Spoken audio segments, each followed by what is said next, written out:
കഞ്ചാവ് കേസിൽ യുവ സംവിധായകരെ വീണ്ടും ചോദ്യം ചെയ്യാൻ സാധ്യത. കേസിൽ കഴിഞ്ഞ ദിവസം ഛായാഗ്രാഹകൻ സമീർ താഹിറിനെ ചോദ്യം ചെയ്തതിന് ശേഷം അറസ്റ്റ് ചെയ്ത് സ്റ്റേഷൻ ജാമ്യത്തിൽ വിട്ടയച്ചിരുന്നു. സമീറിന്റെ കൂടി മൊഴിയുടെ അടിസ്ഥാനത്തിലാണ് യുവ സംവിധായകരെ ചോദ്യം ചെയ്യുക.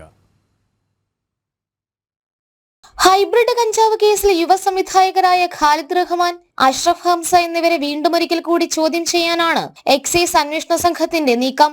ഛായാഗ്രാഹകൻ സമീർ താഹിറിനെ ചോദ്യം ചെയ്തതിൽ നിന്നും ലഭിച്ച വിവരങ്ങളിൽ വ്യക്തത വരുത്താനാണ് യുവ സംവിധായകരെ വീണ്ടും വിളിപ്പിക്കുക.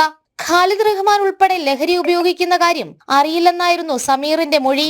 സമീപകാലത്ത് സിനിമാ രംഗത്തെ മറ്റു പലരും സമീറിന്റെ ഫ്ളാറ്റിലെത്തി ലഹരി ഉപയോഗിച്ചിരുന്നോ എന്ന് എക്സൈസ് സംഘം പരിശോധിക്കുന്നുണ്ട്. യുവ സംവിധായകർക്ക് ലഹരി എത്തിച്ചു നൽകിയവരെ സംബന്ധിച്ചും വിവരങ്ങൾ ശേഖരിച്ചിരുന്നു.